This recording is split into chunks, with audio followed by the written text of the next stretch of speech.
Zimbabwe par défi, il avait un jour promis de fêter ses 100 ans au pouvoir.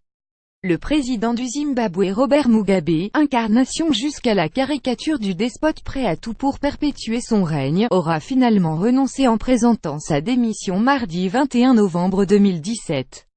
Plusieurs jours après un coup de force de l'armée, le plus vieux chef d'État en exercice de la planète était acculé et n'avait guère de choix possible. Il avait été sèchement écarté de la direction de son parti, la ZANU-PF, et faisait l'objet d'une procédure de destitution. Accueilli en libérateur à l'indépendance en 1980, le camarade Bob a été progressivement lâché par les fidèles de son régime. L'épilogue d'un règne sans partage, marqué de dérives autoritaires, de répression sanglante, et de costumes singuliers, souvent ornés de détails symboliques, qui ont jalonné 37 ans de pouvoir et des 21 ans de son mariage avec la dispendieuse Grace Mugabe. Né en 1924, Robert Gabriel Mugabe est décrit comme un enfant solitaire et studieux qui surveille son bétail, un livre à la main.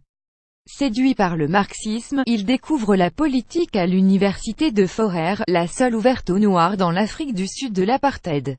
En 1960, il s'engage dans la lutte contre le pouvoir rhodésien, blanc et ségrégationniste et fonde ce qui deviendra plus tard la ZANU-PF.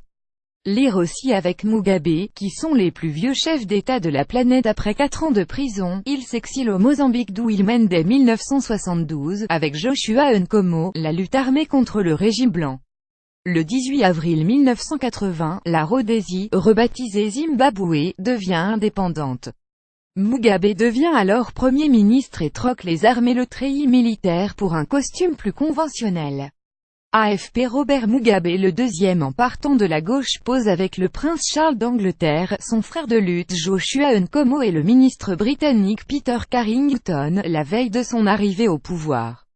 Lorsqu'il a pris les rênes de l'ex-Rhodésie dirigée par la minorité blanche, Robert Mugabe a séduit.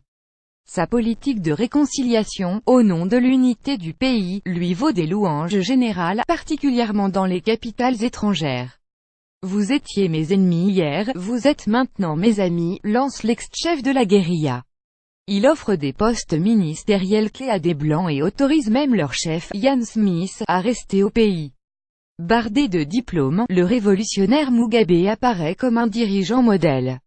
En 10 ans, le pays progresse à pas de géant, construction d'écoles, de centres de santé et de nouveaux logements pour la majorité noire. Très tôt pourtant, le héros a la main lourde contre ses opposants. Dictateur dès 1982, il envoie l'armée dans la province dissidente du Matabeleland, terre des Ndebele et de son ancien allié pendant la guerre, Joshua Nkomo. La répression, brutale, fait environ 20 000 morts. Mais le monde ferme les yeux. Il faudra attendre les années 2000, ses abus contre l'opposition, des fraudes électorales et surtout sa violente réforme agraire pour que l'idylle s'achève. AFP le 21 septembre 1999, Robert Mugabe s'exprime à la tribune de l'ONU. Affaibli politiquement, déstabilisé par ses compagnons d'armes, Robert Mugabe décide de leur donner du grain à moudre en les lâchant contre les fermiers blancs, qui détiennent toujours l'essentiel des terres du pays. Des centaines de milliers de Noirs deviennent propriétaires, mais au prix de violences qui contraignent la plupart des 4500 fermiers blancs à quitter le pays et font la une des médias occidentaux.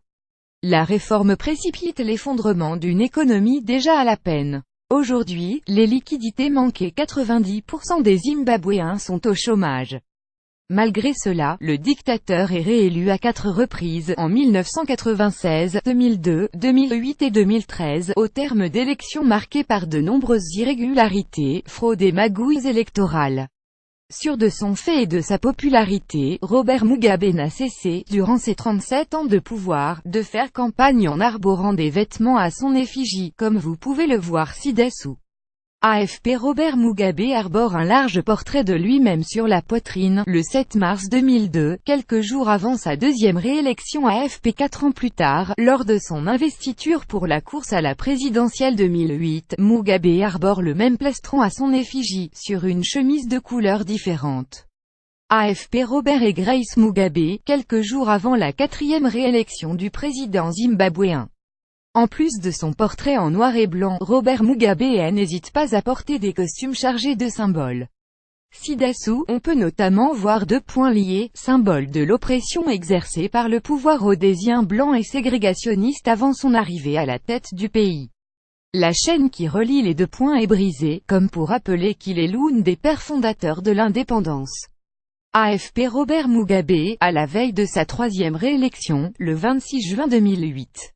Robert Mugabe et sa femme Grace iront jusqu'à apporter des vêtements ornés de colombes de la paix. AFP Grace et Robert Mugabe, le 11 septembre 2009. Autre symbole souvent présent sur ces costumes, toujours plus bariolé, le sigle de son ancien parti, la ZANU-PF, comme vous pouvez le voir sur la manche de sa veste ci-dessous. Malgré ses multiples réélections, le petit homme aux épaisses lunettes incarnant jadis la réussite d'une Afrique indépendante rejoint définitivement le rang des parias, ce dont il s'accommodera bien volontiers. AFP Robert Mugabe à la conférence annuelle de la ZANU-PF le 17 décembre 2016. Dans des diatribes anti-impérialistes au vitriol, Robert Mugabe rend l'Occident responsable de tous les maux de son pays, notamment sa ruine financière, et rejette toutes les accusations de dérive autoritaire. Si des gens disent que vous êtes un dictateur, vous savez qu'ils le font surtout pour vous nuire et vous ternir, alors vous n'y prêtez pas attention, confiait-il en 2013.